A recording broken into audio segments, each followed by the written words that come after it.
Slido. So it's a little bit projected Slido. So it's slide without the E and the O.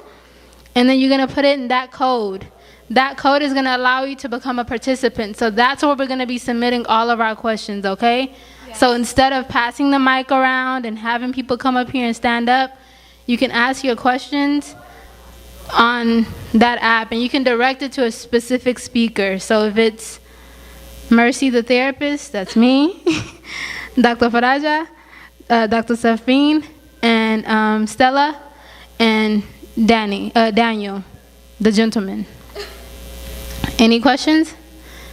Y'all got it? All right. Thank you. Are you sure you heard what she said? I hope you did. Did you get it? Mufata matelefone yanyu. Go to Safari. Mugende kuri Google change aho muzamukora search.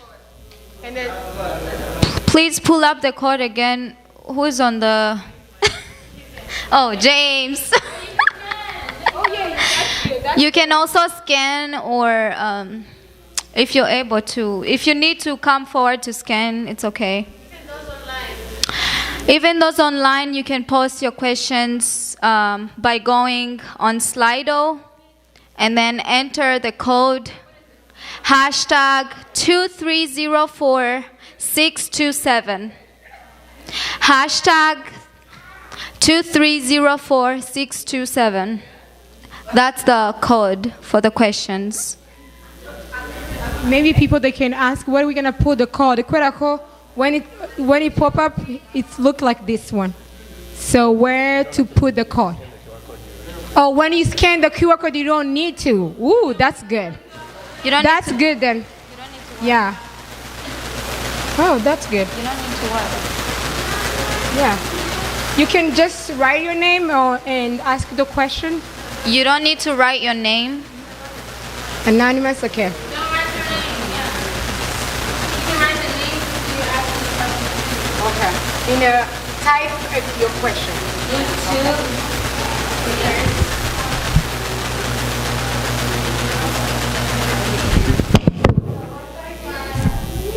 Yeah. Okay.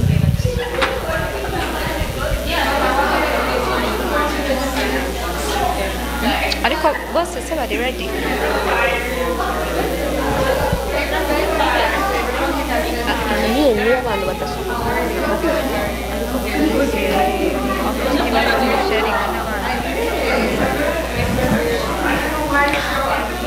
All the questions don't have to be here. Iki ni ikibazo nyine wenda uba udashaka ko umuntu amenya nyine ko ari we wakibajije, ariko ibindi bibazo please, kubera ko tuba dukeneye ko tuba engaged, uzamura ukuboko kwawe tubazanye. Kugira ngo tu interacting, kuko turaba turi mu ma groups, siko bimeze. Yeah.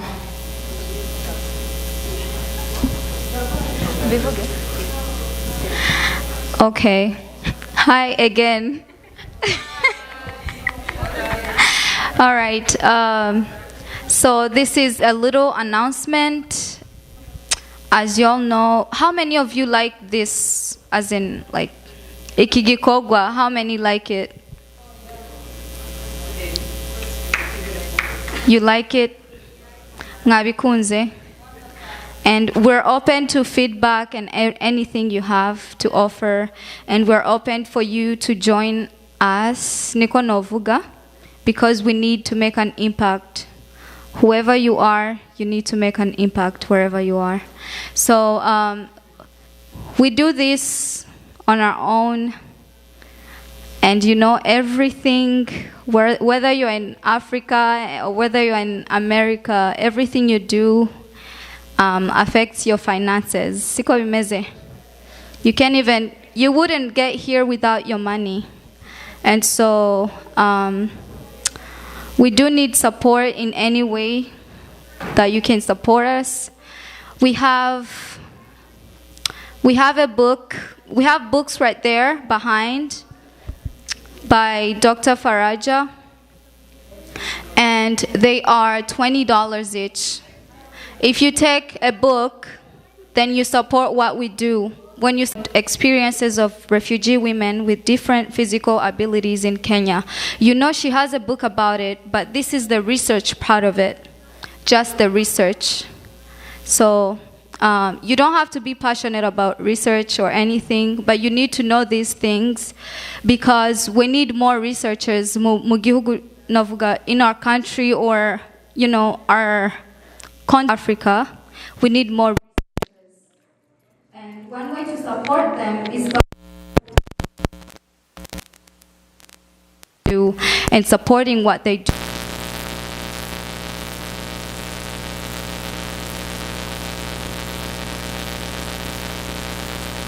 These conferences, she's not putting the money, she's offering it to.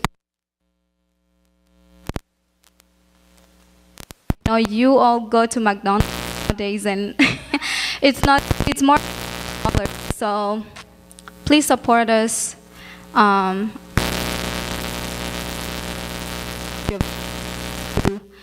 that's one way of just saying thank you for doing, for just saying you can.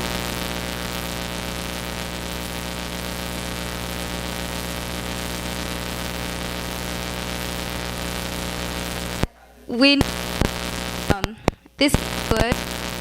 We're doing it for us. We are doing it for God, first of all, and we're doing it for our community. Amen. On Sunday, I told you that when I was announcing, I said it's up to you. I repeat, it's up to you. So we're just doing what we can do and trying to impact, and if you feel like you want to be impacted, that's the only way you can be impacted, if you want to be impacted. But if you don't want to be impacted, there's no way you can be impacted. Isn't that right? So these things are good.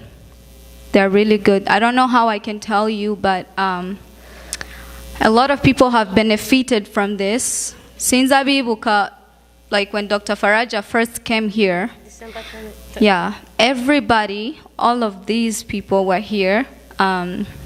Mignone, the girl who was giving a testimony right here, she had no plans, you know. I'm not saying that she had no plans. We all didn't have no plans. We were all confused. But because of seeing Dr. Faraja, she's a doctor. She has done amazing things. She's wearing a skin. You go in a class and you're the only one with a thick accent, where you say something and then they're like, huh? What did you say? Yeah. What did you say? And then it's like you repeat yourself. Or when they say something to you, you keep saying, what did you say? All those things affect you. But we saw her. She impacted our lives. All of us were now planning to go back to school. I personally, I would say, I was done with my associate's degree. But when I saw her face, I saw a determined woman, first of all, an educated woman, a woman filled with the Spirit of God. And that's what I needed in my life. I needed that model because that's who I am. And that couldn't come out of me if she wasn't here. And I wouldn't have pursued who she is, because we're generations. When I see her, I want to be like her. If Rebecca sees me, she will, I'm not saying that she will be all of me, because I'm already seeing her face, but she will she will take the good parts of me as her big sister. So because I finished some part of school, she will say, I have to go beyond that, or at least I will stop where Jolie stopped. I have no option. So I've said a lot, but this is what you're doing when you support us. You're impacting people in many ways. It doesn't have to be school. It doesn't have to be what we talked about today. But it all has to be impacting lives in a good way and in a godly way. because a lot of people are impacting lives, but in different ways. But we are doing it for God and bringing our generation closer to God, but also, being open, smart. Christians can be smart. Doctors can obey God. You can finish a doctorate degree and go. You've never seen Dr. Faraja when she's worshiping. She will kneel down and cry, and you're like, oh, doctors do that? Yes, they do, because that's what humbles her. That's what gives her the strength, and she loves God for that. And that's why I followed her. So when a younger person like Rehema sees Dr. Faraja, she will do that. She will not only go to school to gain knowledge, she will go to school because she wants to do something and find purpose in life. Because you can make money all you want. We can all make money. You can even go to DoorDash and make money. But it's hard to find purpose, and that's what we need. Thank you. $20. Write down your names right there on the sheets, and we'll give you the book. And please, if you take it, pay on time. I appreciate that. Please, can you appreciate her, please? Who has attended a conference in this country? If you have attended a conference in this country, what I mean is the conference for, should I say, Wazungu conference. Yes, there's a process to do it, right? Dear Mercy, you have been here for many years. Can you come for 1 minute to tell us what the process to attend a conference?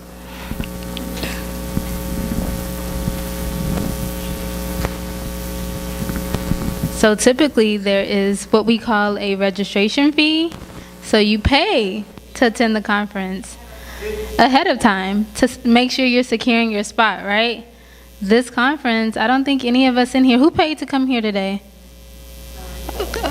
Oh, you were stretching, okay. So none of us paid to come here. It was free. They might have asked for you to register ahead of time, for like different accommodation purposes, but this was completely provided for free of charge. So very rarely would you see a conference where you don't have to pay anything, but you're receiving so much wealth of knowledge. Sometimes the speakers, your registration fee is what kind of pays them. We didn't ask y'all, did we tell y'all to cash up us? You can, but we didn't ask for that. All right. Thank you so much. The reason why I called her is because I know she has been in many conferences, and I just want to appreciate the team, especially my three. Stand up, please. And I want you guys to appreciate them. If we have been able to eat, if we ate today, it's because of them. If we have been able to see what we are seeing, all this is because of them. Of course, all of us together. But let me tell you, I just want to comment on this book. We are not, this is not going to go in our pocket, no. We have an account where we put everything that comes with this goes to prepare for the next conference. Which means if you support this, it's going to help another soul to hear, to listen, to bring beautiful speakers next time. All right? We have speakers who came from Georgia, Buffalo, New York, and Texas. We have our brothers and sisters who drove all the way. How many hours? 15 hours, I believe, coming to join us today, so that we can have a beautiful event. So this is just to tell you that we really want to do this next time. So part of the registration that was not asked before, this is your gift. We are actually giving you a gift on top of what we should have done.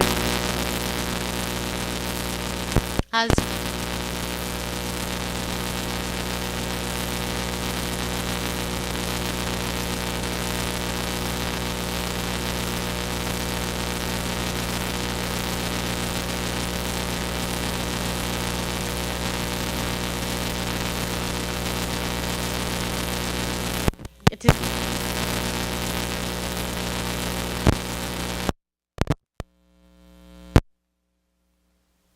one question. If help will come towards you, or if someone wants to help you, what will be that one thing that you will ask someone? She said this, and I was coming from America.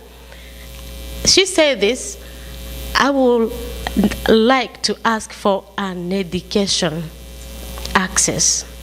She didn't ask me money, and yet she was back still in Africa. But she asked me to help her go back to school. That's what she did. And I'm so thankful to God that today, this is our second time to meet, that here can help other people understanding that this is a reality movement that we are doing to change the lives of many young Africans. Thank you. Thank you. We can all warm up now. Go ahead, guys.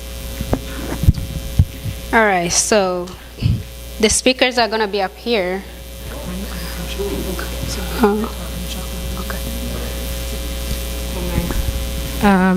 Before they came, I just want to say something, guys. There is a, I don't know how I can call it, but like there is a phrase that my school use. Our school is like, I don't know how, if I can call my schools use. It says follow Jesus and make history. I'm kind of emotional right now, but I don't want to do that because this is the part of my life. Even seeing these conferences, last time we do this in different states. Last time we were in Ohio, and then this time we were supposed to bring this in Kentucky.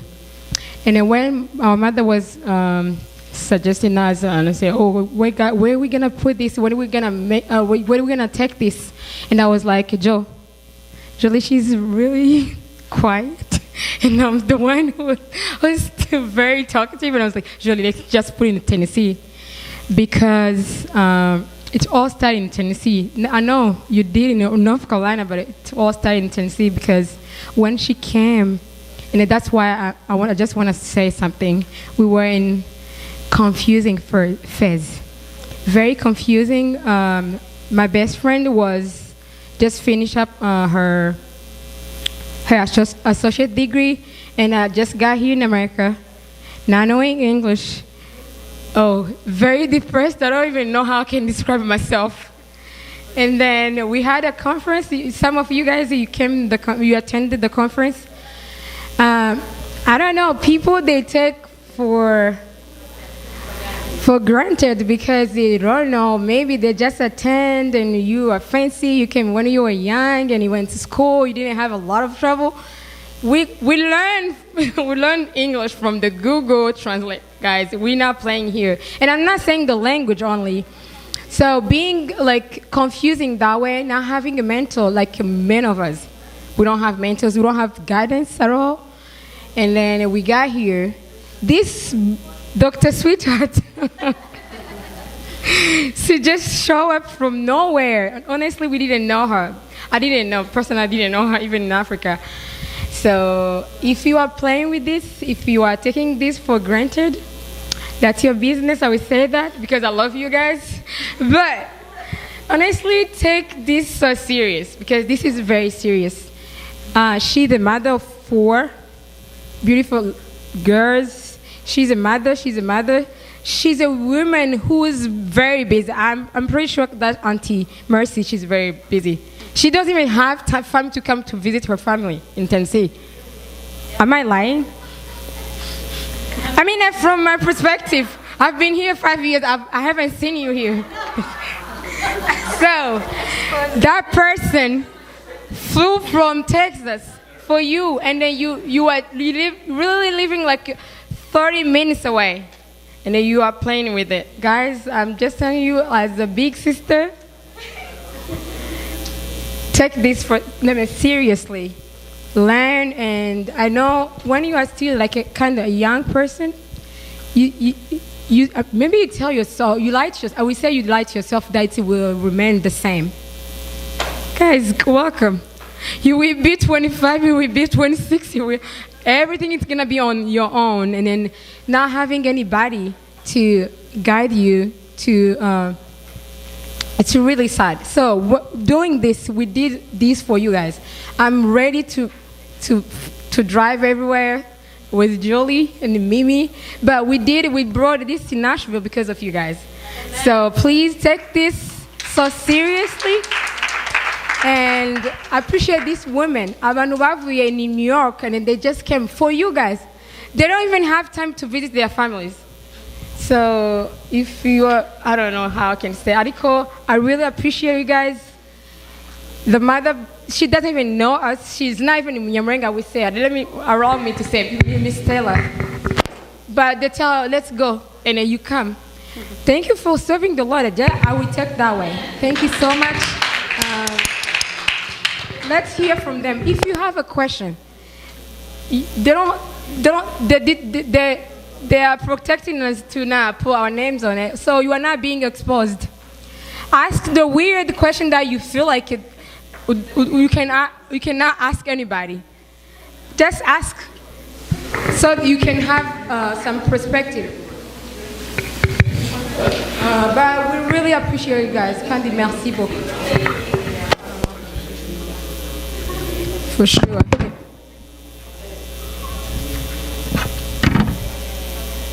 And also,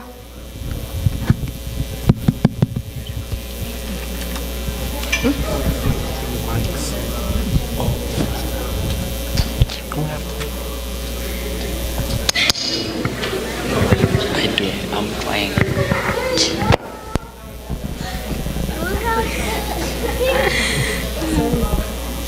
All right. I guess we are ready now to start our second fun moment. So we have so many platforms right now of asking questions. We did.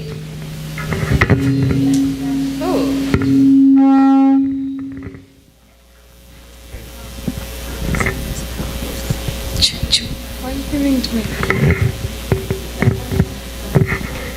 So you are sitting in groups. Try to mix up and try to fill up all the seats so you can talk to somebody new or discuss the questions. Or if you don't want to do that, you have your own question, it's fine.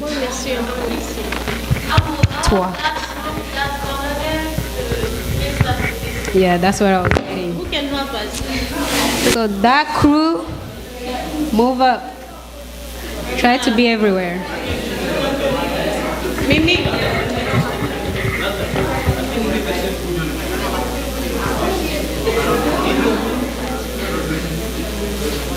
Okay, tugire vuba amasaha ari kugenda kandi we still have some other stuff to do.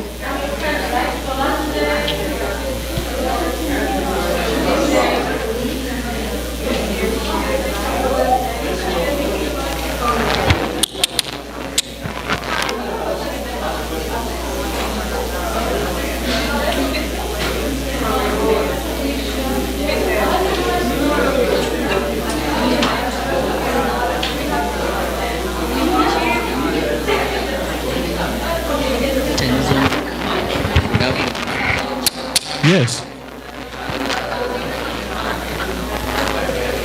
Yes. Yes.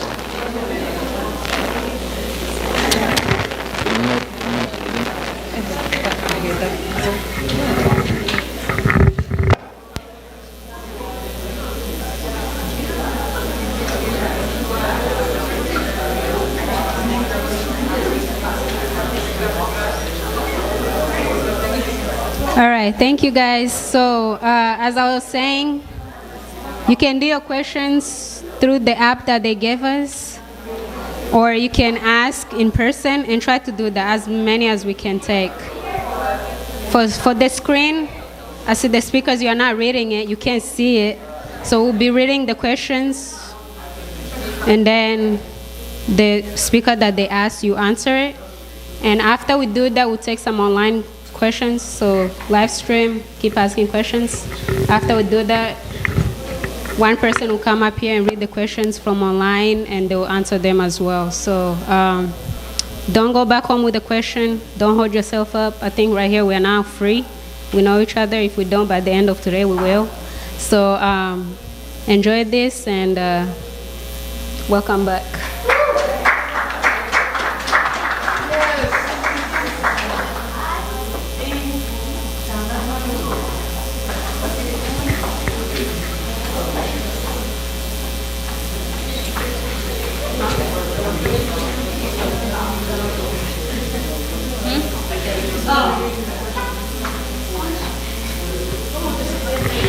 We're gonna need somebody to read the questions. We can't see. So if a question pops up there, we'll read it, but we can't see it. Then whoever they ask, we'll answer. And here too.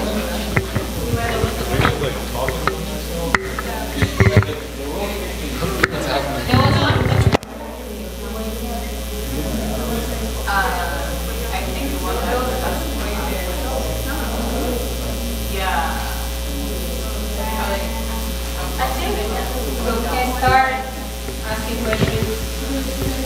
Yeah, I think we said we can start. You guys, you can ask questions, and those questions that you do not want, like all of us to know that you have asked it, you can send them there.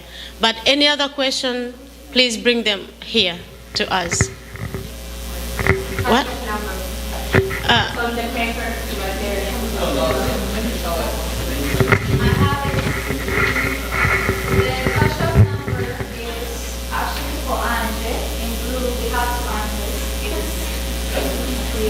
It's 828. Please write it down.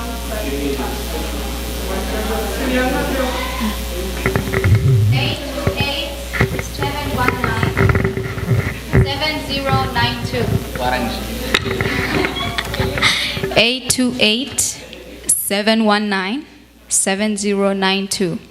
And the cash name is the sign cash. Oh, the number?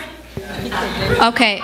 The cash app number is 828-719-7092.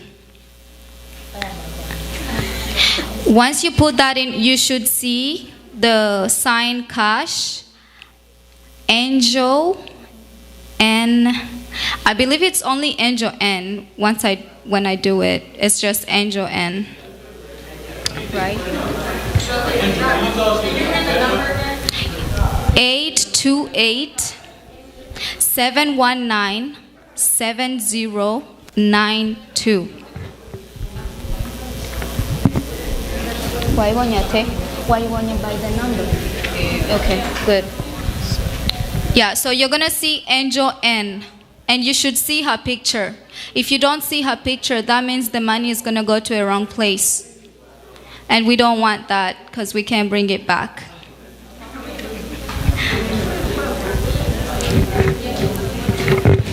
Are you all good? Good, good. Thank you.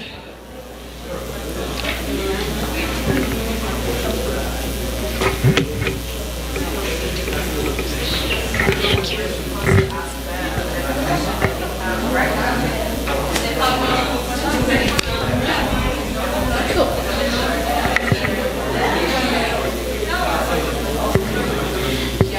All right, are we ready? Are we ready? Who was the first question from this side?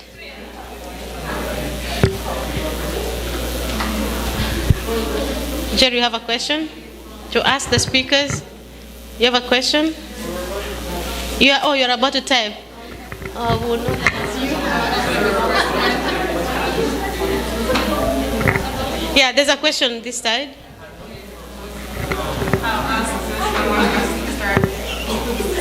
Thank you. Hi, everyone. My name is Patience, first of all. Icyo nshaka kubaza, I want to ask for my sisters and brothers who are younger than me. I'm already doing a degree right now, but my question, how were you able to figure out what you wanted to do in the first place? because I've met very many young people that are confused about what they want to go into. How did you know definitely this is what you want to do? You know, and I know along the road you're like kind of doubting yourself, but how did you know definitely what you wanted to do? That's the question. Thank you. Did you have anybody specifically you're asking, or just all of us together? Just kind of whoever. Okay, it's a general question. That's always tough question because I guess human being, as I said early in the presentation, we tend to be influenced by the people around us. You know, sometimes when you get here, you hear this a lot. Oh, you need to be a nurse. If you want to make money, go in nursing school. Now we have like a cybersecurity and computer science, those stuff. There's nothing wrong with that if you want to make a career in that. But I always tell people, to me, you should really tap into yourself. What are you passionate about? What is one thing you feel like every morning you will wake up without dragging your feet going to do that thing? And you should really orient yourself there. Because if your education goal is money driven, you will never get money. Education is not there to get you rich. The knowledge will get you rich someday. Education, I take education as an investment. And an investment, usually when you invest something, it's not going to produce benefit tomorrow. It may take 10, 5, 20 years before you start reaping for that benefit. And now we have people in America, especially in African culture, when you tell them about education, they're like, you don't have to go to school in America, we are working. You know, that's what I hear most of the time. But again, I'm like, you're just looking for the current situation you are in. You are still young, and you're not thinking in 10 years, are you still going to be able to do the work you're doing today? So that's where education comes to play a role as an investment. Maybe tomorrow, the work I do now, it may have taken me a long time to finish my degree, but I sit around, I don't do anything other than using my brain and a computer. That's an easy job I can do until I'm like 80, or I can't even type, you know? So for me, if I have to advise somebody going to school, don't be money driven. Be driven by the passion you have with that thing that will make you up, waking up without dragging your feet, like really ready to go do it. Is it psychology? You want to be a counselor? Fine, go for it. Money will come if that's your passionate, and I believe, and I'm going to finish on that, I truly believe that when God placed things in us, it's a calling. We don't have to be pastors like Daniel. We don't have to be singers, all of us. You can be a tailor, and that's your gift. Look how we look, nice. Somebody made this. God put in you something because he wants you to really have the other people benefit from that. So follow that one thing you feel like really it makes you want to do things. That's what I will advise you. But if you want money, then you can go in medical school, you can be a pharmacist, you can be a lawyer, but doing something you don't love because of money, you're not going to be fulfilled. I would rather do something that really makes me feel I'm doing something, I'm doing the work of God, than just going in for money. That's me. I'll ask you a question. So what is the why behind what I did? Okay, so back in Africa, I was a nurse, but I wanted to be a medical doctor. I got here with English that I didn't know. It wasn't even broken. It wasn't there at all. So I tried, though. I started as pre-med. The physics drove me crazy. I was like, I'm not doing this. But my passion has been always like doing what I'm doing. For me to go to school, it was really, I didn't know she was thinking about becoming a doctor, or didn't even know Dr. Nina was doing that. I wanted to be first Mnyamulenge that I know, because I wanted to be an inspiration to many young girls. Based on how we grew up, women being treated like a second-class citizens, you know. So to me, that was my goal. I didn't really care about any field I go to. I wanted to be educated, because I know I could use that platform to inspire other young people. And that's what I do with passion. If she tells me we are going here, I will be like canceling everything else I have because I will want to be there to speak to young minds like you. So that was really my motive. It's really to go there so I can be an inspiration. Awesome, awesome. So we all have different experiences. That was her experience. I will speak from my own experience because I feel like nothing answers a question better except what you've gone through. So your question, I heard your question. When I was growing up, did I know what I wanted to be? Not really. So in primary school, we learned what I guess they call it, I don't know if it's social studies of home economics. That's what they call it here. We used to call it home science. So we'd cook and would sew. I went to high school and I thought, you know what? I think I like this home science thing, so I'll become a hotel manager. So even in my path of classes in high school, I chose the home science because I thought that's what I wanted to do. So when I was in 4th form or 12th grade here, my dad asked me, what do you want to do? And I told him, I said, I want to become a hotel manager. He didn't laugh. Now I laugh at myself, but he said, based on the way the trend, the trend and the way the world is changing, being a hotel manager is going to be something that will become dismal in years to come. He said, this is the era of computers, so computers are coming up. So in a few years to come, if you manage one store, one hotel, it's going to be 5 hotels being managed by one manager who are going to, so they will do it remotely. So he said, what my advice for you is going to computers. Once you've mastered that, if you still feel like you want to become a hotel manager, then go back to school for that. So I found myself going to do computers because now that's expert opinion, because me not knowing exactly what I wanted to do, and my dad, I'm like, okay, he's paying the school fees, right? So I did that. I had a diploma before I left, and then this came for me to come here. So when I came here, I went to school for 1 semester going for computer science. Remember, now my major changed from hotel management now to computer science. So I went to school for 1 semester. I had to drop out because I had a baby. And then now, in between me trying to decide, should I go back and finish the computer science degree or not, I met another friend, and he told me, he said, this is America. Kids as young as 5 have computers in their home. So by the time you're done with your computer science degree, whatever you will learn, these kids have already learned when they're still in elementary and middle school. So you have to actually probably do a master's degree to be able to be competitive. So now it's a competitive world. So the terms are changing. So remember, before it was computers will take over. Now it's competitiveness. You have to do a lot more schooling just to get a job. So then he said, there's nursing. Nursing, there's a need. The jobs will never go anywhere. There will always be a need to be a nurse. Okay, fine. Never thought about it. It had never occurred to me. So then I changed my major, went to nursing. But before I did that, life happens. So I stopped. I found myself working as a CNA. So, but the reason why I went to work as a CNA, not because I wanted to go to nursing school, I went to do that for the money. So, wrong motive, but God has a way of taking us to a destiny, right? So I'm going there to work for the money. The shifts are conducive. You can work 2 shifts, make more money, more than just doing. I used to do valet before that. I have done it all.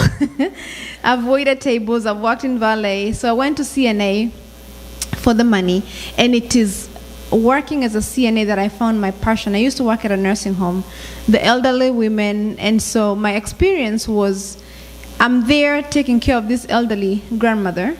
The nurse comes in to give medications. I felt they did not have the time for these patients.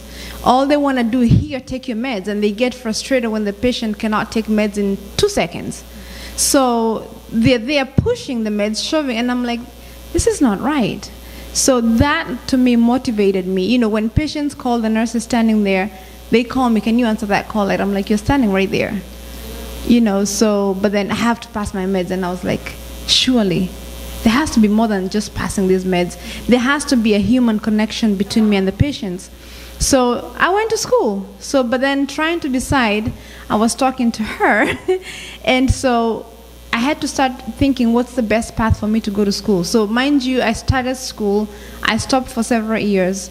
So 6 years later, somebody told me, hey, go do your LPN.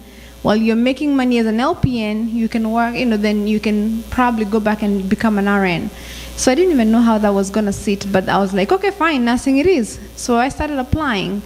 And so I applied, I got into school. I finished the LPN program. I started working, and I worked in a nursing home. So I went back to the same environment I was in. But this time it was different. So I'm young, and here I have CNAs now who I'm in charge of. I'm an LPN. They're much older than me, and these are African Americans, so it's a little bit more intimidating. And then I had 30 patients to give pills to. So remember, I went for passion because I wanted to be more engaged. Now it's just about giving pills. 30 patients, 3 to 11, 8 hours, and you have to give medications at, oh my gosh, it's trauma. You have to give medications at 4, and then there's medications for 6, there's medication then for bedtime. So you find that your medications are overlapping. 30 patients, not everybody you can give and swallow like us. You have to crush some have feeding tubes, things are happening that you still have to attend to. I was like, no, I can't do this. This is not what I went to school for. So and then we had managers and other roles. They come 8, they leave at 5. Here, if I work, it's either 7 a.m. to 7 p.m., or if you do the night shift, 7 p.m. to 7 a.m., or you're doing the 7 to 3, 3 to 11, 11 to 7. So those were my options. But these people, it's only one, 8 to 5. So I was like, I can do what they can do. It's not just about, I was like, no, this can't be. It can't be all I went to school for. So back to school I went. So I went for my RN. So, and then I went for my RN. I graduated a year later.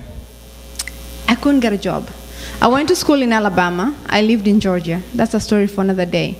So trying to get certified and change the license, I had to work for an agency taking care of patients with spinal cord injury. This is now a different thing.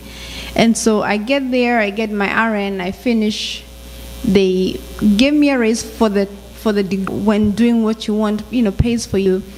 But then after 3 years of that, I want more. I wanted more. So I'm like, give me challenging cases. What else can I do? I feel like this is becoming redundant. I'm seeing one patient a day. I can do this in my sleep.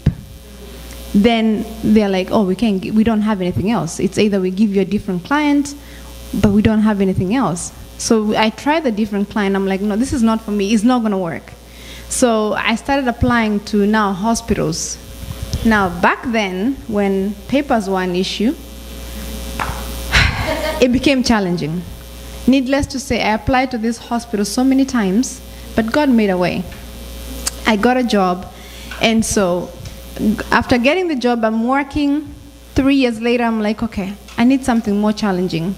Because, when you do something over and over, after some time, you have to challenge yourself, right? But you also have to be motivated to want to do these things. So I said, I want to do better because this is becoming redundant. What more can I do? That prompted me to get my BSN, because now trying to transfer to ICU and other places, I couldn't get it. So I started getting rejection for my applications. I want to do better, but I'm getting the rejection. So I was like, okay, fine. If this is how you want to do it, I'm going to do my BSN. So I did my BSN. I thought if I have a BSN, surely I have something else. Bachelor's of Science in Nursing. Sorry. Yeah. This is the third. This is the third. LPN, licensed practical nurse, registered. So computers was before I came here. Yes. Okay. Yes. So he was counting. So I do my bachelor's and I finish, and then only to find out nobody wants to hire me. Like I was like, I even started doubting myself. it's not even the education, but the door would not open for me. So I was like, fine. The next thing I can do, I guess, is become a nurse practitioner. Now, instead of me now being a nurse, let me do something else, and maybe I can help my patients more than just giving them medications, because as a nurse, it's also limiting to how much you can take care of your patients. This is just following doctor's orders, but if I become a nurse practitioner, I can become part of a solution.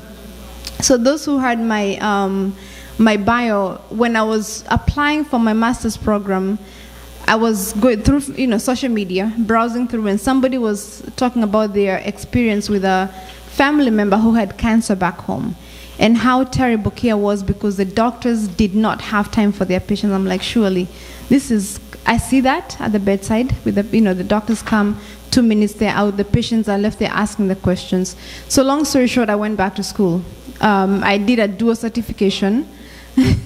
So I was answering your question. So my experiences are the ones that have really opened the way for me. Based on what I have faced and encountered has pushed me to go to school and be where I am. If you had asked me, would I was back home, I would have told you no. I had probably been in the hospital twice visiting people, and all I knew the hospitals, they smelled bad. So it wasn't my thing to do. So I hope that answers your question. Sorry. And I think, Lopo mentioned also you are a mother, you are a wife to a handsome African man. It does come with all the responsibilities, but you didn't get tired.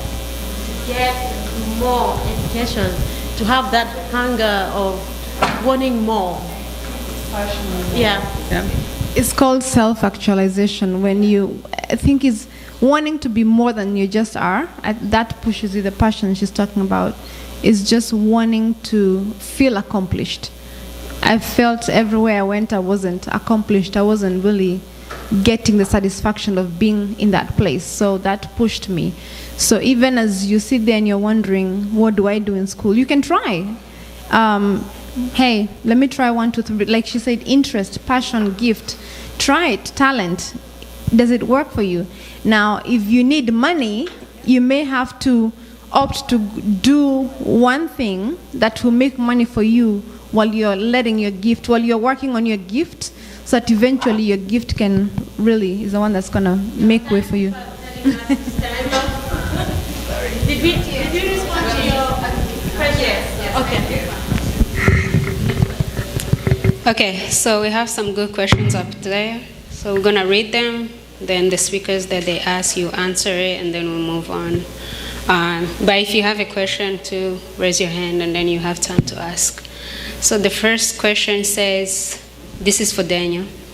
When did you realize that you needed to talk to someone about your depression, anxiety, and whatever was going on in your life? Need to talk to someone? Yeah. I think I already kind of mentioned it, like the phone call I made to my parents. Like I feel like that was the moment that I needed to make the call. I think that was also the most difficult, because not only was I at my lowest, I had to talk to people that that thought I was fine, and I was always hoping that I was doing okay. And my dad, the only conversation, not the only, but every time we would talk when I was in school, the last thing he would say, he's like, "Are you praying? Are you reading your Bible?" I'm like, "Yeah, I am." And so it's almost like every time he would check in, it would end with "I'm doing good," And it seemed like that conversation was difficult, just for lack of better words. But let me say, it's not. Don't wait until you need to talk about it. Don't wait till you get to that point, because you could get to that point, and you might not have the strength to make a call. You might not have the little clarity in the back of your mind to make the call, like I was graciously given by God to have.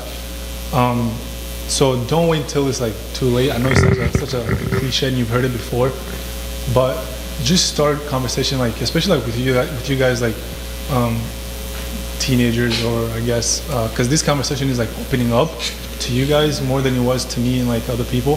So just talk about it, because I don't think it's as stigmatized nowadays, because the kids that I work with, especially the girls, they're the ones that are more open about their mental health.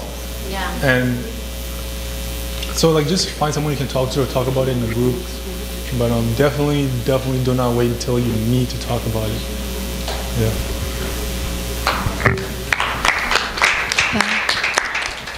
Thank you so much. The next question is for Auntie Dermesi, and it says, how can we identify an appropriate therapist, especially in the US, knowing that a lot of people cannot relate or understand our struggles? That's a really good question. Like, how can we find someone we can relate to? Because if I tell someone my experiences, they didn't grow up with me, they don't really understand. That is a really good question. So similar to, I was gonna say a telephone directory, but I'm aging myself. Y'all didn't grow up with like the phone books, right? So when I was younger, there used to be what was called the yellow pages. So you would have, you know, if you're looking for someone or even apartments or even jobs, they would be in this big book, and it's literally called the yellow pages because the pages were yellow. And it's the directory. So everyone didn't have like cell phones. So I use that analogy to say that now we live in a world of technology, and there are therapist directories. So there's a website called Psychology Today. There is Therapy for Black Girls. There's Melanated Mental Health. There's therapy for men. Like whatever you can think of, it exists. Because therapy has, and I love the fact that Daniel used the word, is no longer stigmatized anymore. There's not a stigma behind mental health.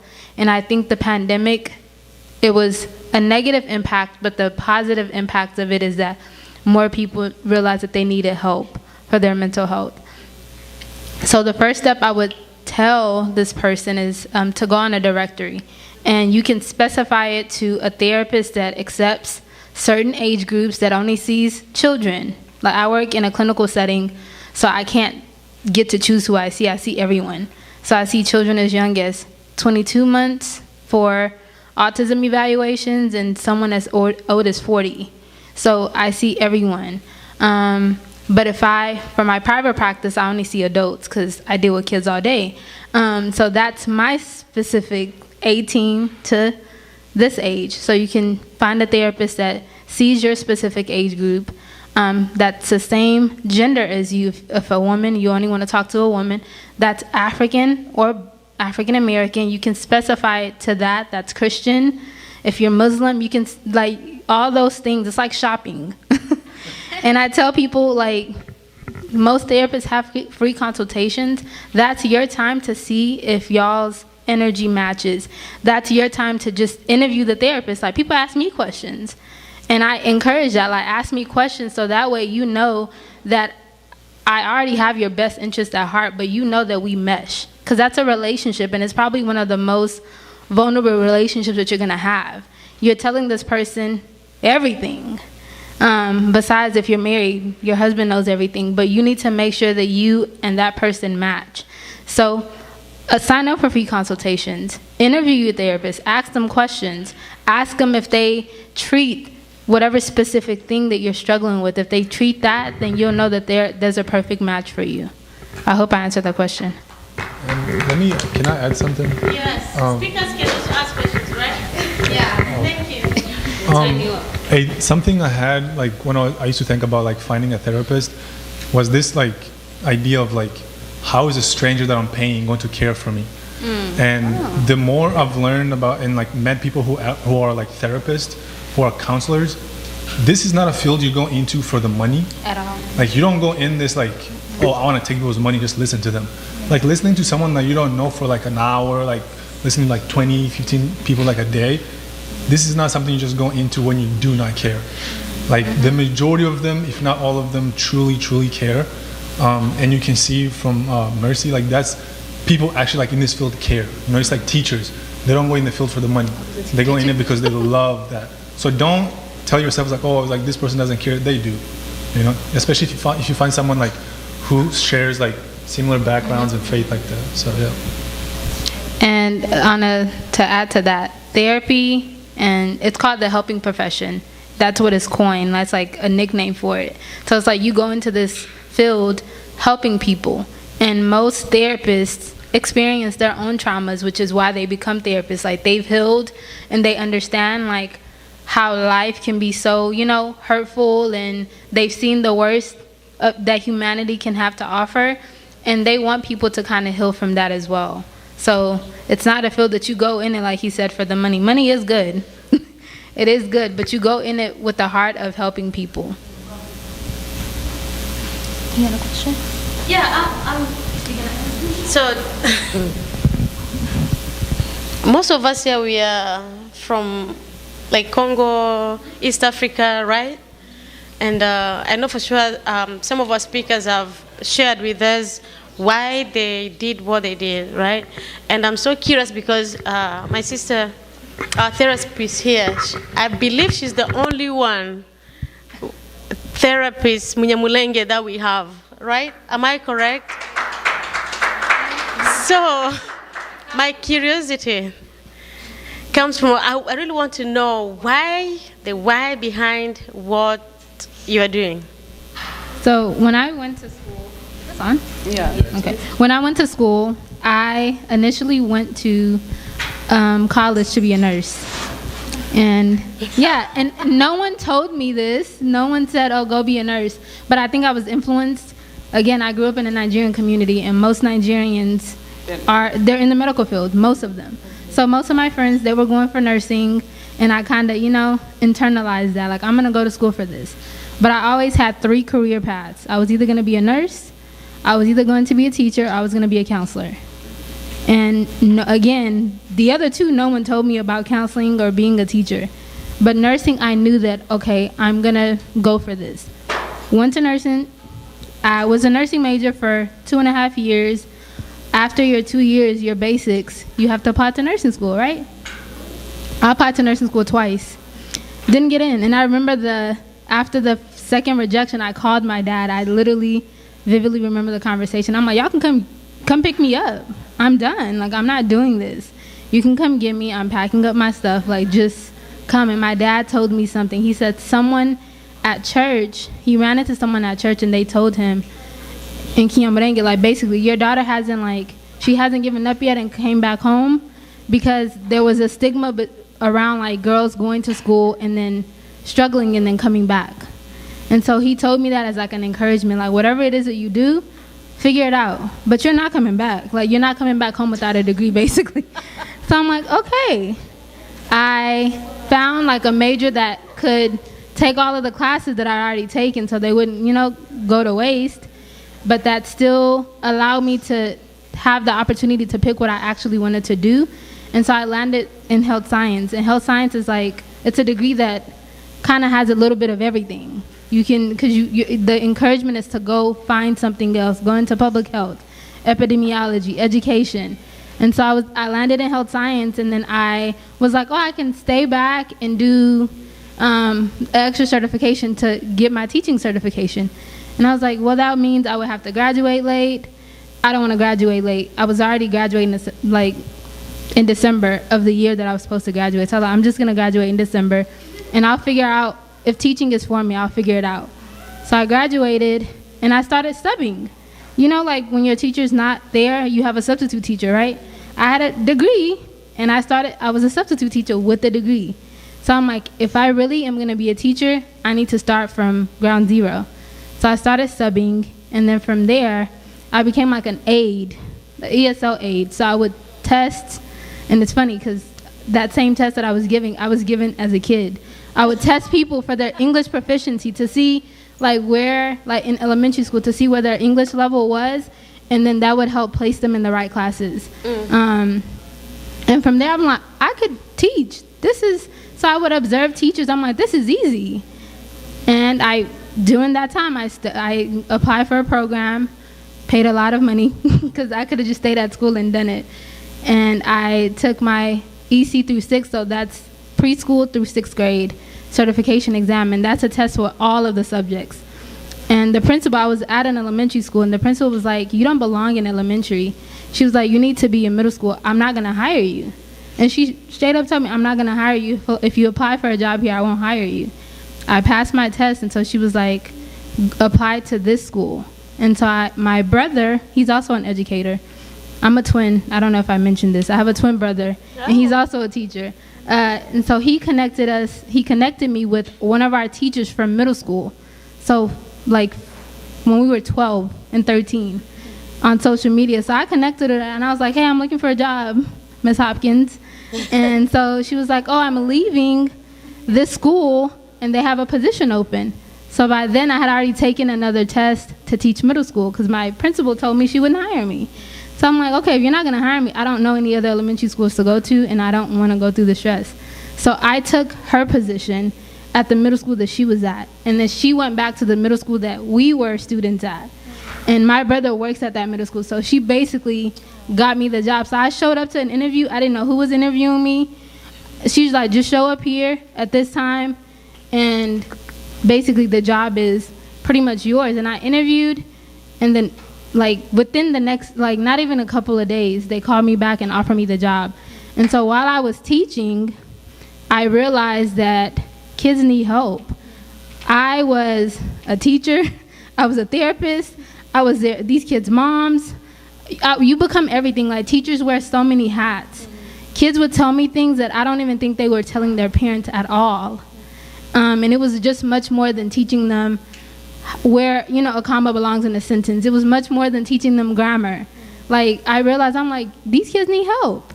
And so that encouraged me to find a program. I'm like, I'm going to go back and get my master's. And I applied as a joke because I didn't think I was going to get in. So much so that I didn't tell my parents I applied. I didn't tell them that I got into the program until after I got like my first couple of A's. I'm like, if I get 2 A's, then I know what I'm doing. I can keep doing this. Got my 2 A's, and then I told my dad. He was like, see? And he reminded me of when I told him I wanted him to come pick me up. Like, he was like, if not you, then who?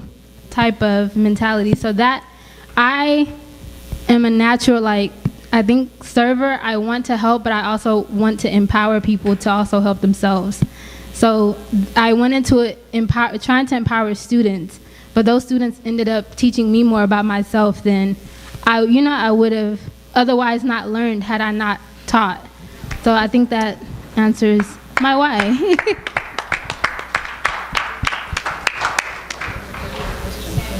Yeah, go ahead.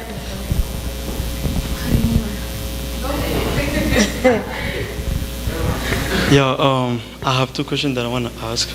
The first one is for Dieu merci. Do you think therapy is the answer for all mental problems? And my second question is, so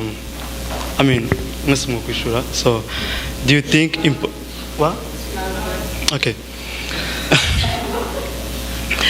Do you think imposter syndrome is caused by personal experience, and how can it be addressed? Yeah, let's be short so that we catch up with our time. Okay, so do I think therapy is the answer to all mental health illnesses or disorders? Therapy in conjunction with something else. So again, remember earlier I said, you can have Jesus and a therapist. Yeah. So therapy in conjunction with like your faith practice. Therapy in conjunction with medication. So therapy is very helpful, but I don't think it's the end all be all. Like there's some people that may never see a therapist, even though I personally believe everyone needs therapy. Like for one thing or the other, because you're living life, and life be life, and y'all, like life happens, So you need to be able to unburden yourself with some of life's struggles. So therapy is not the answer by itself, but therapy in conjunction with other things is. I have a test here. How many people have seen a therapist? Same thing. Counselor, therapist, all those names are, interchangeable. Huh? Like we are less than 5. The reason why I'm asking because yeah. Yes. So okay, listen. So not like a school counselor, right? So school counselors, they are certified school counselors. They're not like licensed mental health professionals. Like private like her. So yeah, the reason why is because I know that in our African culture, It's not normalized. embraced it, right? And as she said, you don't have any clients from our communities, right? No.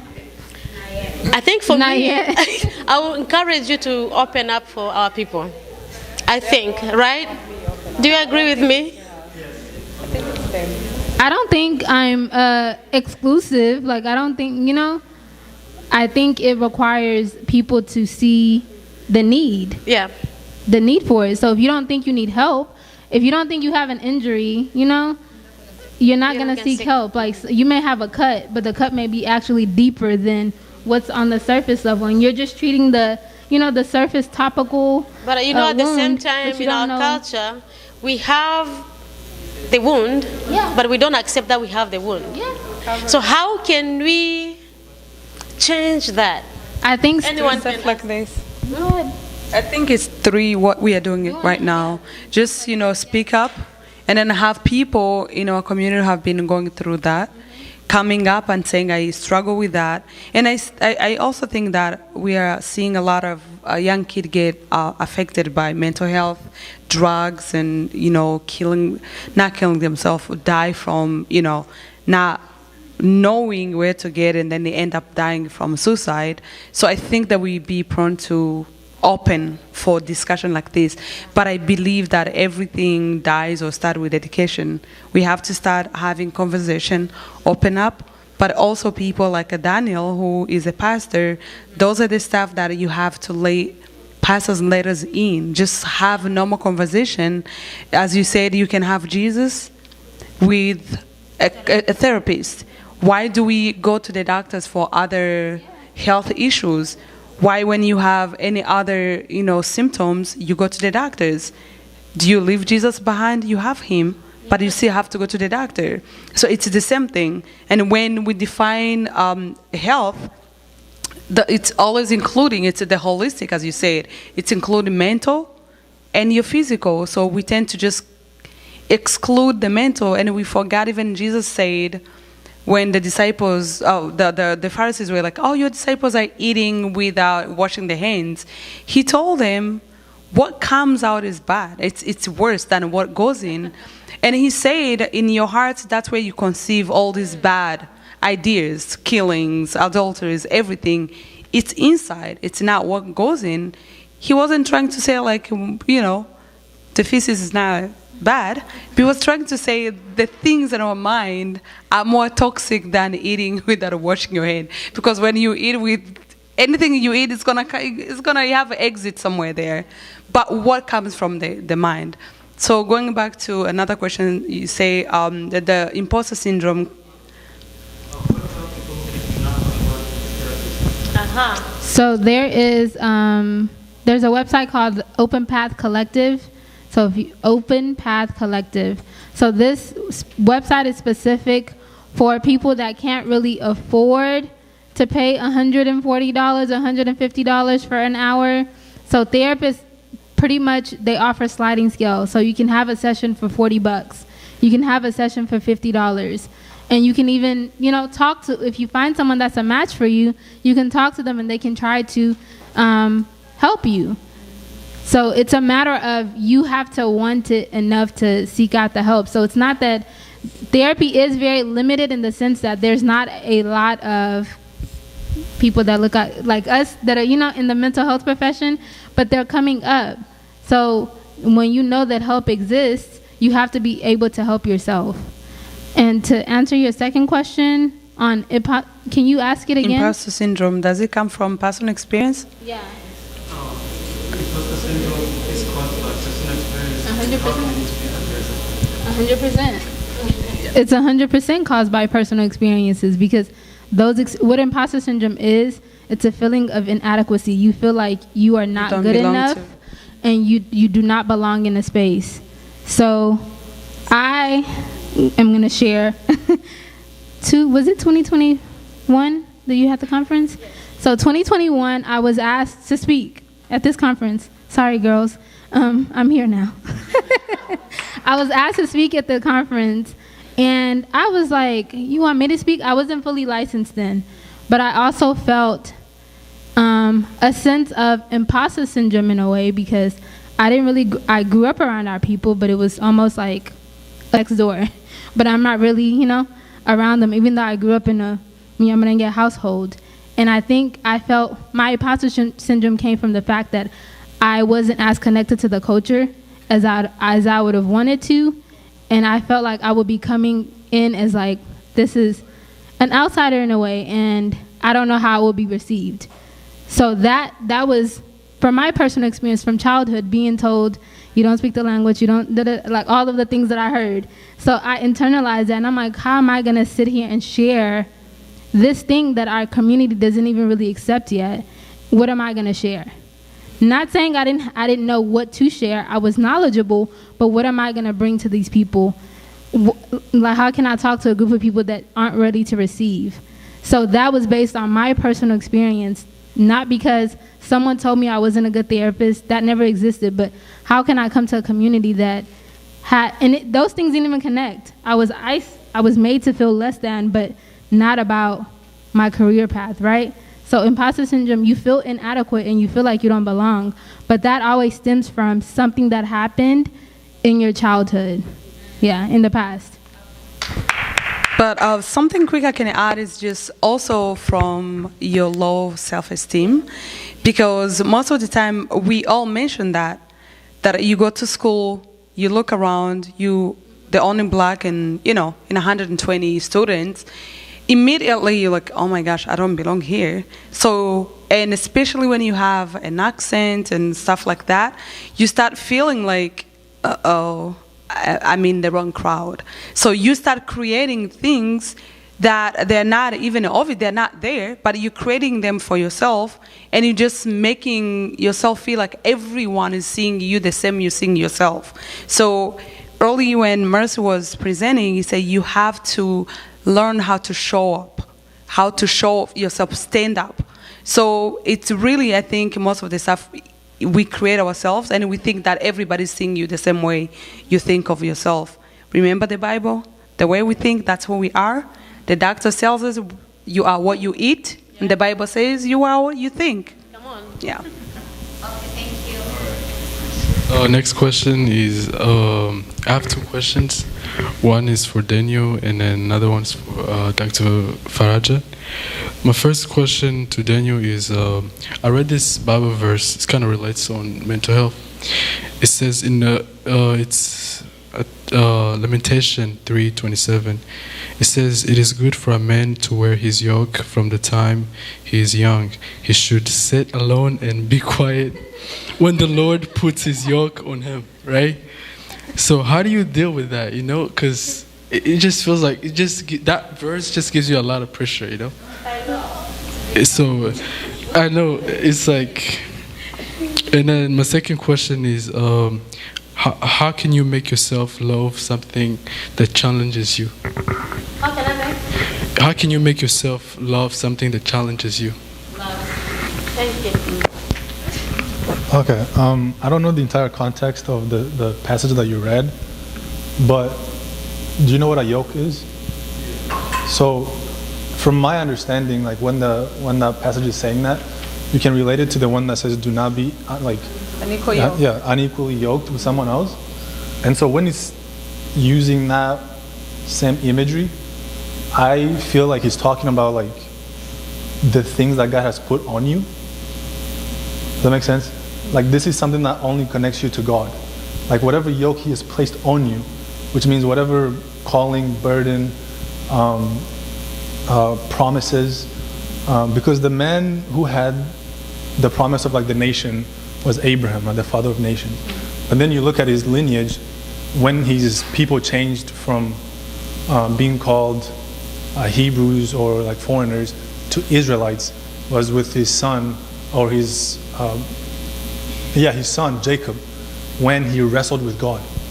And for some reason, my mind is going there to a point where you have to wrestle with God yourself, with whatever God has put on you. Like, you wrestle with God, like, with that. It's not like God is not saying, obviously, like, from, if you read the entire scripture, the entire Bible, God is not telling you to, like, isolate yourself. He's not telling you don't have a community. He's not telling you don't talk to somebody. That's not what it is. I think it's more talking about, like, if God has put something on you, if God has given you something that feels heavy on you, because that's what a yoke is, right? Take it somewhere, like, be alone with God, you know? And then eventually, that yoke, let's say whatever God has put on you, and somebody else comes along with the same yoke, and you guys, that's marriage stuff, but, like, does that make sense? It's definitely, God is not saying, like, go and be this man who doesn't talk about his feelings, to be this man who doesn't do none of that. No. Because even if you were saying don't talk to someone, it's still an invitation to talk to him. Come on. You know, he's not gonna isolate you from people and himself. Then he wouldn't be a loving father. Yeah, I feel like that's, like, the best I could do to explain that. Yeah. Oh man, Daniel, you need to come all the time in these conferences. I'm available. Yes, sincerely, we young men, we need, we have people who can help you guys throughout your life. And he's a testimonial. He has a full testimony of his life experience. Anyway, that was not my question. To answer your question, I'm going to be brief because of our time. Why do I love something that challenges me? It's because when I come out of that challenge, I have a testimony to encourage another person. After our lunch, I had a small session with young mothers. Right? They were asking me, how did I do what I did as a mother, as a wife, student, full-time job, and here we are, even traveling in different states. Is it easy to do what we are doing? No. I thank God I was blessed with a handsome husband, loving, who has been supporting me in this journey, right? And if I can do what I'm doing, because I have also a support, but there's challenges through my journey. And I'm going to give you a brief story. I hope in 5 seconds, no, 5 minutes, or 3 minutes, 2, 1.5.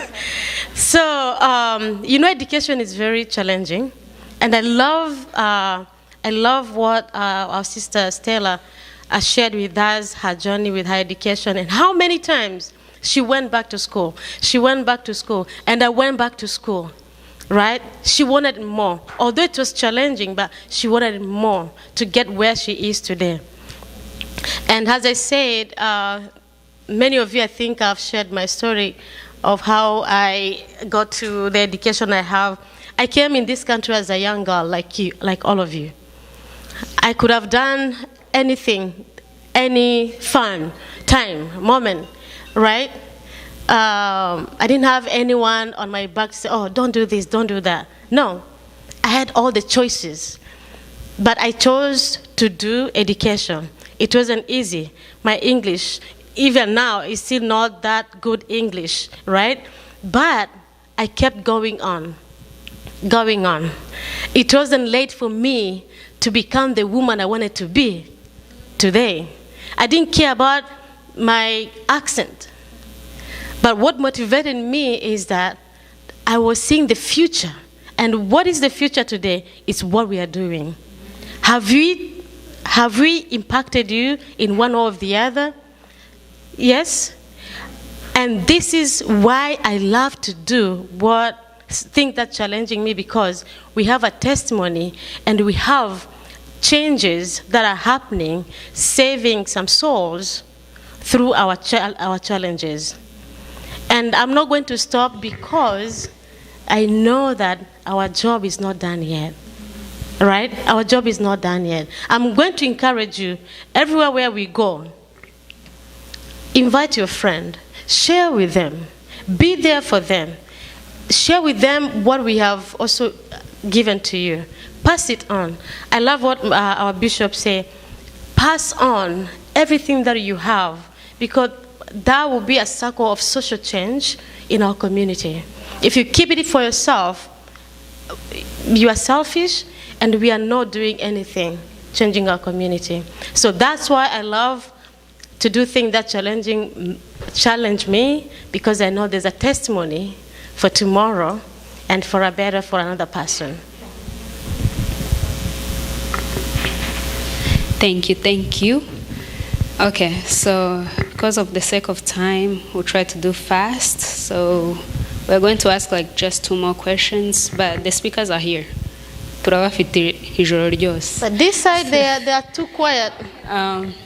Give them a chance to ask questions. If you want, you raise your hand. We're not going to force you, but unless if your question is there, you can. Is there? Okay.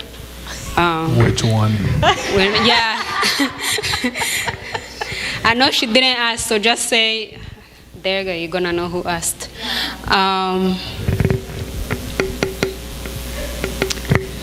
After this, one of you will have to ask a question, so discuss. But there's this one question, so we'll take less than, if 3 for now. And then we'll continue. We have them, if you want to talk to them privately during the gala, pull one aside, talk, pull the other one. So we have a question says, if you were to go back to your 20s, what would you do better? And this one is for Stella. If you were to go back to your 20s, what would you do better? What? How do you know if she's not 20? Right? Who said that person assumed. Wow. I think if I was to go back to my 20s, I would have kept the faith. That's the one regret that I have. I guess I didn't give all my story, but when I was in high school, when I was in primary school, I gave my life to Christ. I was in 7th grade. And that's kind of how even some of the things that even singing came about for me. So when I gave my life to Christ, I was in standard 7, so which is 7th grade. I guess people back home were not used to young children getting born again, right? So they threw me in the choir.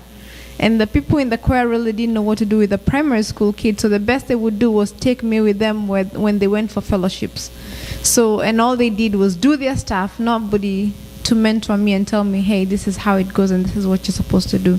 So along the journey, and even I was reflecting on the testimony, the challenges and the life that we go through, I think I've come to believe God has put us in a journey. He has given us chance after chance after chance to redeem ourselves and even to find what we are looking for. So for me, it would have been to keep the faith. Faith keeps me grounded even today. I wouldn't be who I am if I didn't have the faith. School, probably if I could go back to my 20s. So, and the question becomes, do I want to go back to my 20s? Because I've asked myself that. I had my son when I turned 21. Like today, I had my son the following week. Wow. So my question to me, even when I've asked myself that, do I want to go to before I had my son or after I had my son? Because for me, I felt like just being a mother so young, even though there were so many things I could not do, it kept me grounded. And my son went home. My mom came and took my son from me so I could further my education. So all these 6 years or maybe 5 years or 4 years, I was still trying to find myself and figure out what to do. So the point that kept me grounded, one of them, besides my parents, the prayers from our parents, was I knew I had a son. So for me to get him back, I had to go to school. So it's tricky for me to answer, besides saying keep the faith. Probably I could have focused more in school and just being a little bit more focused. Yeah, but then I look back, do I regret the journey that I have gone through? No, because it has molded me to be who I am. I could not have been even the nurse practitioner I am if I did not go through that journey.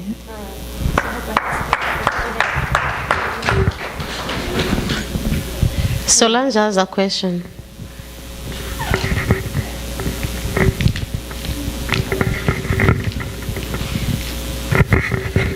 Murakoze. Mureke mbibaze mu kinyamurenge cyangwa se mu kinyarwanda, kuko ari igihe ikibazo kiba gifite inshuro nyinshi tumenye kugishyira hamwe. Ikibazo cya mbere kirajyana n'uko ari igihe dutangira dushaka ikigo cyo kujya kwigaho, ukaba watangirira muri community college bitewe n'uko utaratangira kumenya ururimi neza, ariko wamara kugeramo ugahura n'ibintu byinshi cyane, ugatangirira ku malevel yo hasi, ugakomeza ugenda uzamuka buri uko bipanze nyine ku malevel yabo. Noneho ikibazo cyanje kiravuga ati, ni gute ushobora kumenya ko ushobora kugera ku ntego yawe, kuko iyo ugeze muri icyo kigo baguhera hasi ugaspendinga igihe kirekire cyane, kubera uhera kuri iyo level za hasi, igihe uzarangiriza ayo malevel yose hasi ukagera ku malevel ya college bispendinga umwanya muremure. Ikindi ugasanga nimba utangiranywe financial iri kugufasha, ikagufasha muri icyo gihe muri ayo malevel akiri hasi, watangira kugera muri ayo malevel ya college kandi uri kugana kuri goal yawe, ugasanga igezaho igukatiye nyine kukurihira. Noneho ikibazo mfite ni gute ushobora kumanaginga umwanya wo gukora kugira ngo ubashe kwishurira ayo mafaranga mu gihe financial yakurekuye. Kandi ari igihe ababyeyi bacu baba bafite, buri muntu nyine abafite support ziwe. Hari igihe byenda ushobora kubana na mama wawe gusa, hari igihe ushobora kuba ufite ababyeyi bombi, cyangwa nawe uri umwe mu basupportinga mu buzima busanzwe. Kandi kino gihugu gifite amabira arenze ibintu byinshi cyane, so ugasanga umwanya wawe wagahaye kugira ngo ufocusinge cyane ku by'ishuri, ugasanga ufocusingamo ibintu byinshi cyane bikubiyemo akazi, bikubiyemo kuba ufite ayo maklasi, nawe wenyine ukibura, ukabura n'umwanya na muto ushobora kwiheza wenyine kugira ngo ubashe no gutekereza. So ni gute ibyo bintu ushobora kubimanaginga kandi ukaba wabona nayo mafaranga yo kwishura? Kuko urebye semester imwe ukareba niba ufite amaklasi 4 bakakubwira ngo wishyure 3,000 kubera ko udafite financial, ukareba ase ndabikora hehe, ndi kwiga, ndi gukora, cyane mfite n'amabire yo kwishura mu nzu. So bigaca umuntu intege cyane kugira ngo uhangane n'ibyo bintu byose. Murakoze. Oh, let me interpret the question and see who can answer.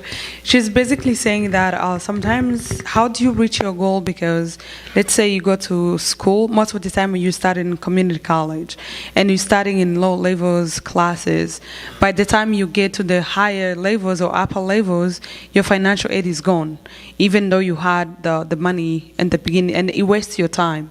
So by the time you think you're reaching your goals, the financial aid drops you. You don't have the money, and sometimes you have like 4 classes, it costs $3,000. You may be living in a household where you have a single mom, or you may have both parents, but you are also playing a role of helping out with the bills. So how do you achieve your goals of getting that degree and also affording to pay that money because of other life bills that are there? So how do you juggle that when the financial aid drops you and you're not done yet? Respond. Who, me? Okay. No, you're just putting me on the spot. So I think there's a saying that where there's a will, there's a way. And all of us here, we didn't talk. I don't know who among us didn't finish with student loan. I don't know. I have some. So I'm sure all of us have some student loans. So Yeah. So what happens in this country, the way it's set up, unless you have rich parents, and or you went to school here, and you finish with really good English, and then you don't need the community college, you just go straight. And especially when you know what you want, you just go. It's 4 years, you're done, financially covers that, and then you're done. But like me, when I got here, I didn't have any other support, as Faraja said. I was the first one to be here in my family, and I was the one who was supposed to help back home. And I remember when I made the decision to go back to school, it wasn't easy.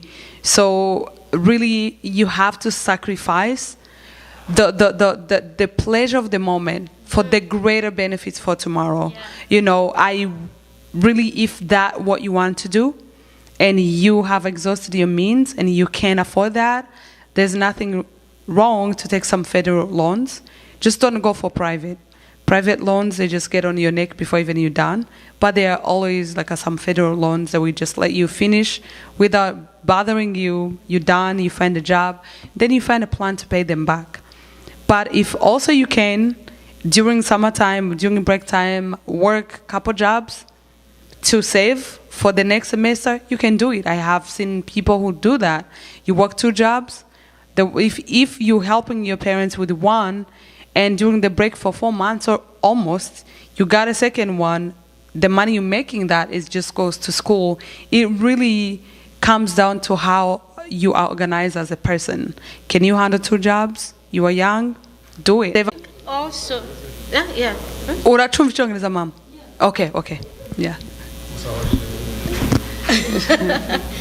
I think there's been, this question has come up. I think many people have been afraid of student loan. Do not be afraid of student loans. All of us here, as you see, all of us, we still have them, and we're still paying the loans. And there's also programs for forgiveness, right? It's there, available for us. Literally, coming to America and you don't go to school because of First of all, in Africa, we didn't have student loans. Every young man and woman in this country and not going to school, you don't want to go.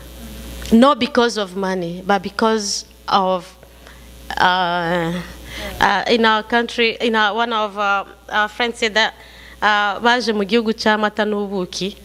they came in a country of milk and honey. So it's as if they have arrived, they're in heaven, no need for education. You are lying to yourself, sincerely. And there's no, and let me repeat this, there's no lateness in education, right? Anytime you can start, even me, if I want to do some more, I can still go, like our sister did.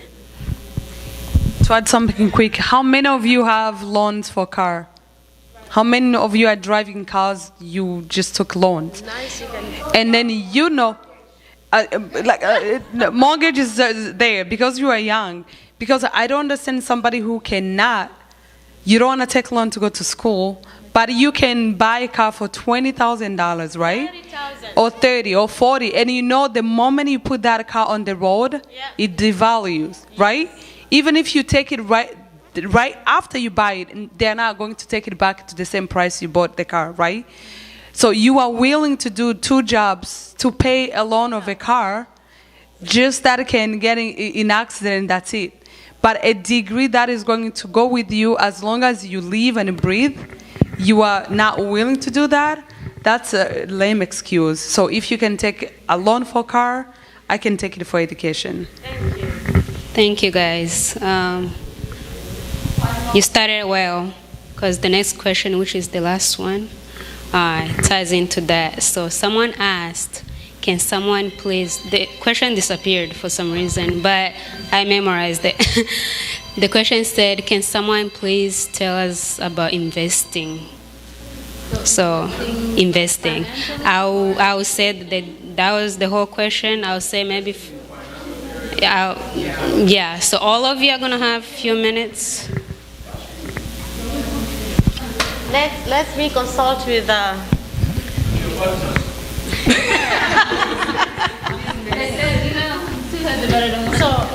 the question. Where is it? Yeah. Gone? Can someone tell us about investing, please? Investing, even education. You are Do education and financially. Let's do that. So investing in education, So like few of them do like education and It's then like I think they're talking about financially, which, like, where could you invest your money or whatever. I think that's the. I'm I think, assuming. During the pandemic, I think we all had like a lot of time on our hands, and one of the things that I wanted to learn about was investing. And I remember watching a video on YouTube University, and it talked about, think of the things that you use all the time, right? Think of the products that you use all the time. Apple, we probably all have iPhones, right? When you buy stuff, when you shop online, where do you go? Amazon. So you think of the companies that are not going to like go bankrupt tomorrow, right? Are you talking about buying shares in those countries? That's what I'm thinking about investing, like buying a share. So if I take $100 of my own money and buy like a small share of Apple, like stock, that belongs to me. When Apple is doing good, that $100 can increase to, $150. It can be $200. It's like you put it somewhere and you don't think about it.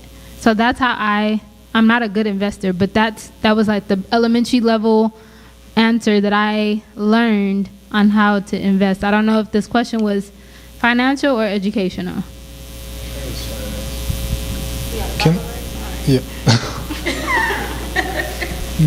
At this point, that's how I think. We're still assuming that the question is about like money, right? Mm-hmm. Okay. Mm-hmm. Oh, there's a lot of them. Mm-hmm. But for me, I've been on a journey for like the past 2-3 years, like on like investing and saving, and at first it was like out of greed because I was like, I want to make money like fast. But then I came across this verse, Luke 16:11. He says, if you have not been trustworthy in handling worldly wealth, who will trust you with true riches? So I don't think I said that correctly. If you have not been trustworthy in handling worldly riches or wealth, who will trust you with true riches? Which means if the things that God has given you do not manage it well, He's not going to give you more. And so with that, there's like, whoever asked that question, if you want like a more personal answer, I can give it to you. But don't let like the language and like terminology of like investing scare you. It's very simple. Basically, all there is to investing is you put money in there and you just leave it alone. That's really all it is. The difficult part is just finding where to put it. Like which kind of account are you looking for? Are you looking for retirement? And then you need like Roth IRA, all those ones. But if you need like an emergency fund, there are high yielding savings accounts. And then there's so many different resources. You can invest in like the S&P 500, like all these things. Like if you go to Fidelity, they can help you with all of that. So I've been kind of like the little that I have, like quite literally. There's this app that I started with a long time ago. I don't use it anymore. It was called Acorn, and like whatever purchases you made, you would take like whatever was left to make it like an equal like the dollar amount. You would put it in a savings account. I had that, and then I did like with. Anyways, just learn to manage your time and manage the needs and wants, and you're gonna like be able to see where your money is going. Because like at the end of the month or at the end of the week when you're like, where did my money go? It's because you didn't manage your wants and needs. So just learn to manage those, and it's gonna make more sense. And I want to add on that, like if you can start by investing in educating yourself in stuff that you want to know, I think that will be the greatest thing you can start with. Go ahead. Like I watched a bunch of YouTube videos and I read a bunch of books to the point where like I felt my head was hurting. Because like for me, when it comes to numbers, I'm like borderline dyslexic. I cannot understand numbers. But I was like, money is what like runs this life that we're in, and I have to understand it. Like I don't want to be somebody who just like makes money and then just spends it on like just whatever I want. I was like, I have to understand this. So I did everything I could, and now I'm at a level where I'm comfortable with my money, and I'm at peace with it because like I'm managing with like the little that I have, and I know in the way that I'm managing it, like I'm trying to live according to like the scripture, if that makes sense. So do everything you can to learn about it. Yeah, thank you so much. Because of time, I think there was only one more question or two.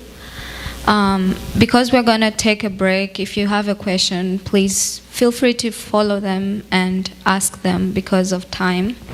And after this, how are you all feeling, by the way? Tired?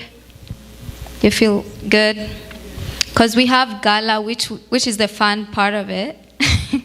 So please come back for that at 8. By 8:15, everyone should be here. And we promise we won't take a long time in that. And yeah, I think for this part, somebody has a question. Yeah. And we cannot. Yeah. One more question. Very special one. Yeah. So, my question is for Mrs. Dear Mercy. As Mr. Daniel said, you can't wait until it's too late to see a therapist. And I was wondering, what kind of life should we live? Like a lifestyle we should live to get to the point where we don't need to see a therapist. What kind of lifestyle should you live to get to a point where you don't need a therapist? Like, I will put it in this way, like self-therapy. Like self-help? Like self-help? Self-therapy. Oh, like therapy for yourself? Or yeah, like... the kind of life we can live to like take care of our mental health to the point where we don't need to see a therapist. I think similar to... I see therapy in that regard, like if you feel like you don't need it, I would say like checkups are still like, necessary. Every year you get an annual inspection on your car, right? And the state tells you your car has passed, it's good to be on the road, right? So it may not be something where you're seeing a therapist every week. I have some clients, I see them every week. I have some that I see every 2 weeks. And then I have some I see once a month. All that, it pushes back further and further away based on progress. So you have to kind of have the self-awareness to realize, like, what progress have I made in my life to where I don't need a therapist. And I saw a video where this lady said she graduated from therapy because her therapist told her that she didn't need to see her every week. She's like, did I just beat therapy? Did I graduate? Anyways, sorry. That's me making my own self laugh. But you have to kind of realize, like, where you are in life. Life is going to have, highs and lows, and you're gonna have different stages in life. You're gonna have stages where, I'm not aware of how to be a proper father, a proper husband. My insecurities are coming out in this area. So maybe that could be like, okay, I don't need to see you every week, but let's do a quick check-in. Let me give you a life update real quick, like to your therapist. So I don't know if that answered it. I was gonna say, being self-aware of if you have anything that's troubling you. So anxiety and fear, I think they're the biggest thing that we as maybe immigrants, African Americans, that we suffer from. So if you have issues with anxiety or even anger, because some people have anger but you suppress it. So if you feel like I'm getting to a point where I cannot control my emotions or I get anxious over things, then it's that self-awareness. Do I think I need help? What can I do to reduce my anxiety, or what can I do to manage my anger better? Do I need to disassociate myself? Now, behaviors like drinking alcohol, smoking, drugs, they do not help with some of these behaviors. So if there's anything that you're doing, whether it's now illicit drug use that contributes or makes these issues worse, then that's what you start to pull back from. But I feel like we should never shy away. If you're hesitant, like somebody said, if you're even questioning, is there a problem or do I have a problem? it's never too early to ask for help, and you'd rather go and be, like she said, once a month. It's just a check-in. Am I still okay? But then, let's not wait until it's too late to where you need much, even medication. So. If I had him correctly, it's like, let's say I was seeing a therapist, right? When do I know, like, I don't need to see the therapist? But you did kind of like answer that. Also, if you went to see a therapist for a specific thing that was troubling you, and now you have learned how to cope with that, you have learned mechanism to cope with that, and now you are able to control yourself, I think then you can pick up those skills and use them to keep you going. I'm not a therapist, but I'm bringing a nurse back. I used to be a nurse, so I understand like some in life, if I'm learning new coping mechanism and it's working, then I don't need to see her.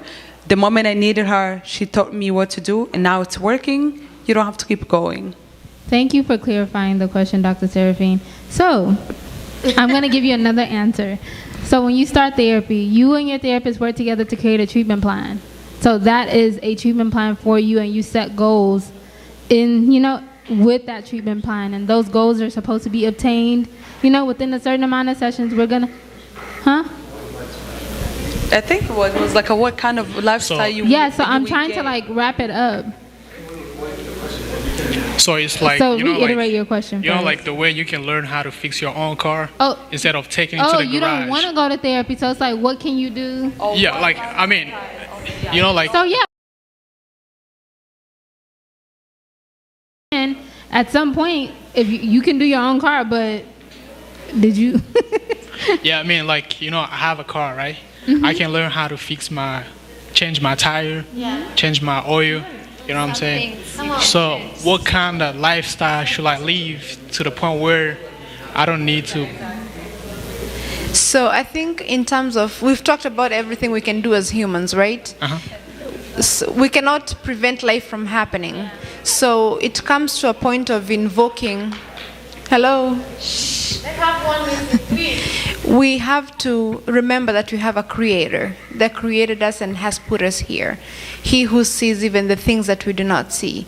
So as a believer in Christ, it's just knowing that we have help. So we have to keep our minds engaged with God. He gave a very good reference, the vicarious faith. So to avoid the fall, we have to keep ourselves connected to our Maker. I believe if we do that, if there's not an issue at hand and we keep the faith, I think that faith keeps us grounded. If I say it right, faith keeps us grounded. So for the most part, your faith will keep you grounded. Go back to the Word of God. There's a verse for every question, fear, anxiety, and all those things. And then again, if there are still more issues that you're facing and your faith does not allow you to solve those problems by just reading the Word, then that's when you seek help. But also eating good food and exercising. Also, Danielle mentioned that you asked, it's like a main question that what can I do to avoid going to see a therapist, right? Right, yeah. Which comes back to what she said, be self-aware and then learn. You don't have to go to see her, but there's a lot of information on Google, YouTube. If like for example, I may have anger issue, but I don't want to go see a therapist. What coping mechanism can you learn? Right. You can watch, YouTube videos or read articles that what kind of coping mechanism and then try to use them. But the fact that you have something you're trying to avoid, you're trying to fight yourself, so you want to see a therapist. It's a struggle that is there. I would rather go see a professional than doing self-medication. If I go into like a regular physical issue, it's like a self-medicating. There's nothing wrong knowing how to control your emotions. If you have self-control, fine. But if you have something you're struggling with, rather see a professional than self-medicate. Right. So where it came from was from the thing Daniel said, and he said, don't wait until it's too late to go to a therapist. Mm-hmm. And then I was like, how can you make it not be too late? Okay. And then take care of it before it gets too late. And then how would you take care of it? That was my question. But I got an answer from there. Yeah. Thank you. Car. Someone, I think, Muto, do you really want to ask a question? Let me just ask, or you really want to ask?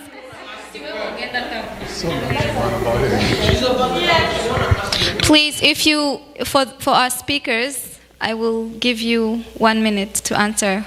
If it's a two-parts question, try to put it in 1 minute. Thank you so much. Yeah, my question is about health,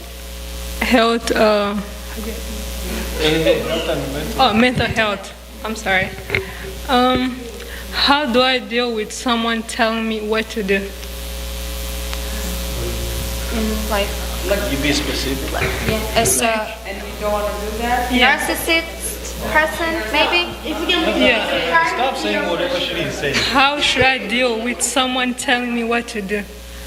About the business.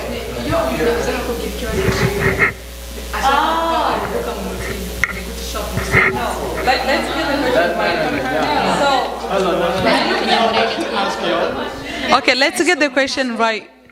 So you're trying to say like somebody's trying to impose their view on how you have to live your life, and you're trying. How do I deal with that? Is that the question? No. Just walk away. Just walk away. Don't pay attention. Yeah. So is this a person in authority? So because now it could be a question of abuse. This could be a situation where you depend on this person, but they are controlling you because you have to behave or act a certain way for you to benefit or to be in the environment. So sometimes so we kind of have to, I don't know if you need to talk to somebody one-on-one to anybody. I don't know if it's a boundary issue. Like, so how do you deal with someone telling you what to do, and you don't want to do it? And you don't want to do the thing, right? So is this like a parent or in general? In general. So I'm in my mind, I'm coming from it from a place of like setting up a boundary, right? Like this is the limits, or you're pushing, or you're telling me to do something that I don't want to do, and you keep pushing me, and when you keep pushing me, I'm going to react, and the reaction is probably going to be worse than what you were being told to do. So it's communicating effectively. Like self-awareness comes with you realizing that you have a voice, and taking up space requires you to use that voice. So telling someone, hey, you're telling me to do this, but I don't want to do it. And sometimes you don't have to give a reason why. I just don't want to.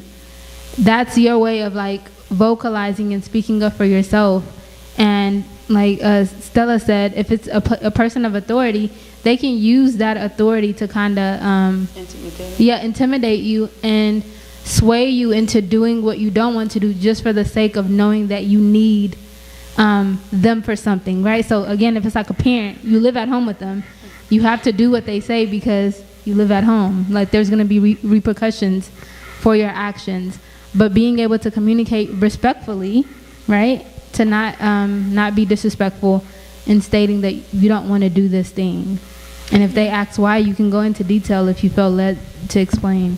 I feel like this question is very deep, and I would love, if you don't mind, to talk privately, because it might be something that is deeper than what we think, right? And also, I remember that we...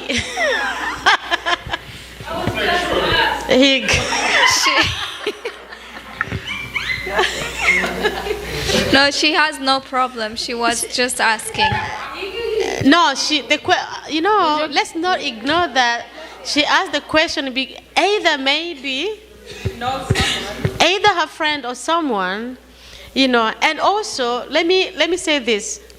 You know the way in our house, our parents say, oh, you have to learn, you have to go to school for doctorate, or for nursing, or for law, right? They impose us to do stuff according to what they think is best for them, but not fine with you. Okay, in another way, maybe someone, your friend or someone, or I don't know, or you had a story of someone imposing something to that person, right? It might be negative, and you might know, or you might know, of which we don't know. But the thing is that that's what we're saying, to be open and say the things the way they are. We are freeing ourselves from all these issues. It is time to free ourselves. We don't have other spaces in us to keep stuff in our heart. No. We are here so that we may be free. And then we can free others. Thank you. Thank you so much.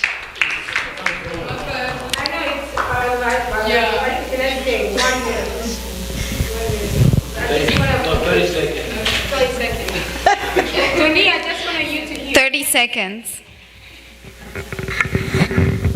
Honestly, in our culture, it's really hard. Sometimes you are not even that free. I just want to conflict a little bit. You are not that free. You are not like that. I wanted her to hear that. You want to stop? Thank you, guys. Let's give a hand of clap to our speakers, please. And we'll see you at... It's okay, you can tell her. Private. Okay, we'll see you guys at 8:15. Yeah. Maybe. Gala won't be that long. 1 hour will be good. Yeah. Have a break. Go change if you have something to change into. Get your